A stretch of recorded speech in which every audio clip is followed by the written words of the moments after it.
भविष्य बानी गर्नुलाई नै मलाई नै अप्ठ्यारो हुन्छ।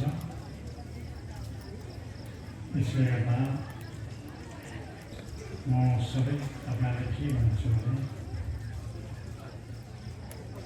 सबै बुद्धिजीवीहरू कृतज्ञ पुण्यहम यालागे सुहम्मा हलो सबिचमा खम्बमै Mahanama Pernalikan kemudian sisakan uji sohaya sering pendapat pada seluruh nama dan berdiri pada bidang mitzvah sohaya adalah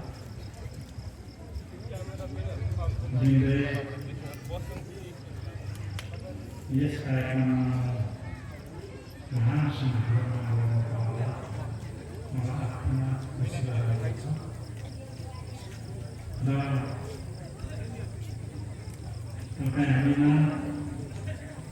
विश्वमा संसारमा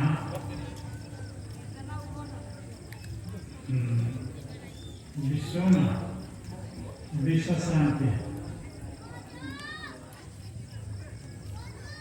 शान्ति मानव एकता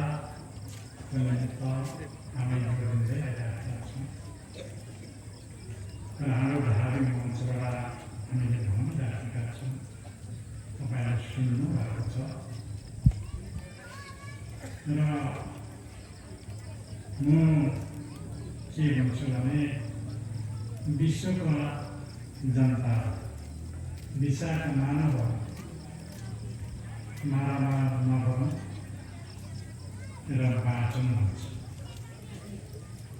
मानव गर्नु हुँदैन र वाचन पर्छ भन्छ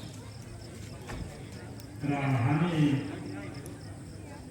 मानव गर्नु भने हामीमै रक्तपात हो भने यो पृथ्वी माता पृथ्वी सबैको आमा पृथ्वी माता भनेको धर्मले के भन्छ भने हाम्रो सबैको साझा आमा साझा आमालाई पूर्ण भन्छ। हामीमा हिंसा द्वन्द्व भयो भने पृथ्वी मातालाई असहाय हुन्छ। त्यस कारणले हामीले के भन्छौँ भने विश्व शान्ति एकता मानवमा सद्भाव राख्नुपर्छ। मानवमा एउटा हामी सद्भाव सद्गुण राख्नुपर्छ र सबैसँग मिलेर गर्नुपर्छ, सबै मिलेर बस्नुपर्छ हामी भन्छौँ र महारूपहरूले मलाई पनि यही कुरा भन्नुभएको थियो। ती कुरालाई नै समाजले मैले भनिराखेका छु र हामीमा हिंसा गर्नु हुँदैन भनेर हामीले भनिराखेका छौँ। तर मानिसहरू हिंसा गर्नमा अगाडि बढ्छ र हिंसा भएपछि यो पृथ्वीमा रहेका समाज जनतालाई अप्ठ्यारो हुन्छ। मैले इजरायलको गाजाको युद्ध हेरेँ, मेरो ध्यान आएको सम्भावना छ। यहाँ 700 भन्दा केटेको बिमारीहरू आनकार्जन भयो र त्यस कारणले पृथ्वी मातालाई समस्या हुन्छ र पृथ्वी माताले सेवालाई हामी सबै हाल्छौँ। पृथ्वी माताले सेवालाई पृथ्वी नै ईश्वरले चाहिँ हामी हराउँछ, हाम्रो नेताले हराउँछ, हामी पनि हराउँछ।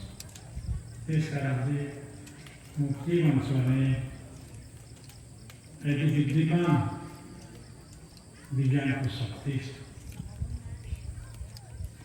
विज्ञान का चरम सीमानामा पुगिरहेको छ। अहिले आएर कृत्रिम मान्छेहरू बनाएका छन्, कृत्रिम फौजी बनाएका छन् र मान्छेले नाश गर्ने बमहरू बनाएका छन्। त्यस कारणले पृथ्वीलाई खानु गाह्रो छ। पृथ्वी खानेन भने ती सारा कुरा समाप्त हुन्छ। यसले गर्दाखेरि हामी अलिक नजिक आइपुगेका छौँ, अलिकति नजिक छौँ र विश्व शान्ति मानव एकताको लागि हाम्रो दिनपासे सेवा हामी गर्दा गयौँ र हामी हाम्रो छोराछोरीहरू सबै विदेश पलायन भएका छौँ। पैसाको सिलसिलामा विश्वभरि हामी पुगिरहेका छौँ। यति पैसा हुन्छ भन्ने आशा नै। यसले गर्दाखेरि हामीले हाम्रो मुन्दले के भन्छ, हाम्रो पुर्खाले के भन्थ्यो, हाम्रो बाजे बोजूले के भन्थ्यो भन्दाखेरि खोज लाग्छ। तंसेको मैक्सिमम जमिन आयाको हाम्रो भाषामा जमिन भन्छ। जमिन आया तंसे चोक्सिङको भन्ने पुर्खाहरूले जो बाजे बोजूले गरेर त्यस कारणले हामी बाँच्छौँ। मानले एउटा लक्ष्य गर्छ कि भनेर हाम्रो तपाईँ सबै नाममा हामीले 2-3 दिन होमवर्क गरौँ। सेवाको द्वारा विश्व शान्ति मानवता कायम होस् र ठुलो राष्ट्रहरूको दिमाग नबिग्रोस्। तिनीहरूको दिमाग बिग्रियो भने यहाँ गोली हाना पर्छ, बम हाना नगरेपछि हामीलाई त गोली पर्दैन, खोकाले नै हामी काम गर्छ। यसले गर्दाखेरि मलाई अलिकति कता युद्धको नजिक पुगेको अनुभव भएको छ। सेयरसिङमा बोर्डसिङमा हामी त पुग्छौँ, एकछिनमै अमेरिका पुग्छौँ, अहिले त इङ्ल्यान्ड एकछिनै पुग्छौँ होइन। अथवा 3 दिन आदो नहेन आदो गोली बारुद बम बारुद देखिएको हँसिएको। अनि सेयरसिङमा भन्ने चाहिँ अब मुन्दुमा भएको लागि अब अहिलेसम्म विश्व शान्ति मानव एकताको सेवालाई याद थिएन। सुरु गऱ्यौँ र सेवा गर्न सुरु गरेका छौँ र अलिकति बाँची छ कि भन्ने हाम्रो अनुभव हो। र अब तपाईँ ठुलो युद्ध भएपछि महामारी हुन्छ। अब अहिले फेरि दोस्रो महामारी सुरु भयो। पहिलो महामारी भयो, दोस्रो महामारी सुरु भएर आइरहेको छ। यसको लागि पनि हाम्रो उजागर सजग रहनुपर्छ। यसको लागि यी महामारीले भनिरहेको छ तिनीहरू पृथ्वीमा ठुलो महामारी भयो भने पूर्वपट्टि फर्केर युमासम्मको भूत लाउनु है। केही नभएर आफ्नो छोराछोरीसँग नबोली मैले फेरि भूत बनाउँछु र हामीले अब त्यो गर्नु गर्नुपर्छ। फर्केर यो महामारी जहाँबाट खोजी भएर जुन ठाउँबाट खोजी भएर आएको छ त्यही गएर तिमी शान्ति भएर जानु, तिमी तर्केर जानु, हामी लक्ष्य गर्नु। अनि युमाको नाममा चाहिँ धुपहरू पर्छ र यो दिन अब आयो तपाईँहरूलाई जानकारी गराएँ। अब यो भनेको हरेक हुँदैछ, हरेक मैले भनिराखेको छु र त्यस कारणले हामीले हाम्रो मुन्दुमा र हाम्रो महाहरूले त्यो कुरा बोले। त्यस कारणले अब त्यो तपाईँहरू यही उठेर कसैसँग नबोली नहुँदै गरेर बिल्डिङमा बस्ने छतको माथि गएर पनि मेरो पढ्नु युमाको नाम पढ्नु। किनभने युमाले के भनेको छ भने पृथ्वीमा एउटा कुरा, पृथ्वीमा सात ज्यादा हो भने नरक पक्षीले हो भने नरकले ढाक्यो, मान्छेको नरकले ढाक्यो भने म आफै आएर उठिरहेको छु है भनेर युमा पनि हिम्मत छ। त्यसले गर्दाखेरि तपाईँलाई यो सुनाउनु भए तपाईँले बोलाएको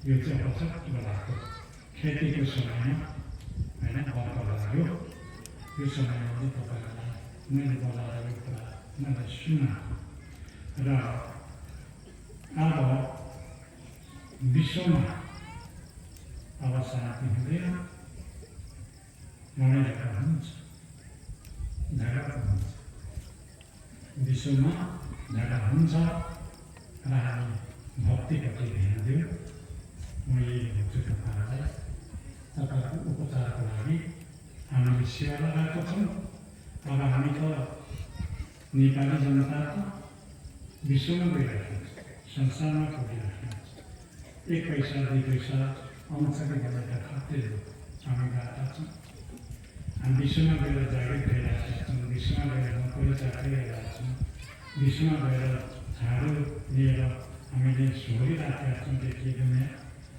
र हामी आफ्नो पसलमा छैन र हिजोअस्ति तपाईँले हेरिहाल्नुभयो पाकिस्तान भारतको लडाइँ हेर्नुभयो अब कोरोना सुरु भयो कोरोना पश्चिम नेपालमा आइपुग्यो भनेछ त्यस कारणले हामी लडाइँ झगडा गएपछि कोरोना सुरु हुन्छ पहिला विश्वभन्दा पनि त अपूर्ण बिमार सुरु भएको थियो स्टिल यसबाट जोडिनुको लागि हामीले अपनाउनु पर्यो सचेत हुनु पर्यो म यही भन्छु तपाईँहरू र मेरा भविष्यकालमा साथसाथ यही कुरा र संसार यस्तो हुँदै गएपछि अब हाम्रो मिलेर भेट्ने हो कि जस्तो पनि लाग्यो मलाई कता कता नि त्यसले गर्दाखेरि मैले पहिला बढेको भविष्यवाणी आधाभन्दा भक्त पुगिसकेको छ अब आधा पुग्नु बाँकी छ र हामीले जोगिने कसरी जोगिन सक्छौँ भन्ने कुरामा हामीले के बनाएको छ हाम्रो सस्यले के बनाएको छ हाम्रो दर्शनले के बनाएको छ त्यो कुरा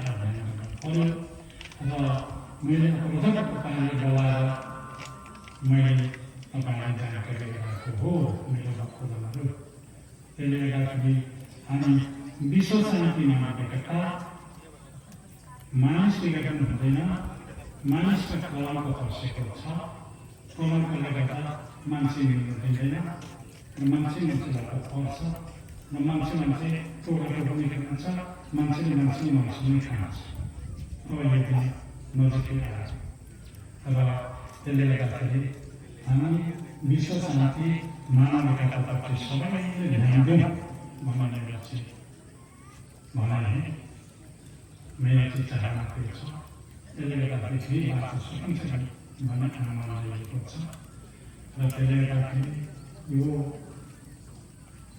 यो ठुलो देशहरू लडेपछि त हाम्रो सबै कुरामा हानि हुन्छ बाबामा समाजले बन्धन छ तेल बन्धन छ नुन बन्धन छ सबै थोक हुन्छ अनि हानिकारक सुरु हुन्छ त्यसले गर्दाखेरि जग्गा पनि हामी बनाउनु पर्यो हामीले हाम्रो पाहाडमा ढुकुटी नारायण बाजे बजारले धानहरू टुटेर गएको थियो त्यसको सुरु गरेर भयो बाँच्नु त भयो हामीले यसले गर्दाखेरि तपाईँले यसप्रति तपाईँहरू सचेत रहनु म अनुरोध गर्न चाहेँ र मेरा भक्तजनहरू मलाई माया लाग्छ विश्वभरि छर्नु भएको छ धर्ममा विश्वभरि बढाइरहेका छ र साना देशका हाम्रो जस्तो नेपाल जस्तो सानो मुलुकका गन्ती आउँदैन होइन यसले गर्दाखेरि ठुलो राज्यको लागि चाहिँ गन्ती हुन्छ त्यसले गर्दाखेरि हामीले यो कुराहरू हामीले सोच्नुपर्ने ध्यान दिनुपर्ने कुराहरू आयो है त्यसले गर्दाखेरि तपाईँहरूले यो कुरामा सतर्क रहनु म तपाईँलाई अनुरोध गर्न चाहन्छु हामी अब नेपाल त नेपाली लडाइँहरू संसारभर पुगेको छ उनीहरू त हकिम हुने अहिलेको आधुनिक युगमा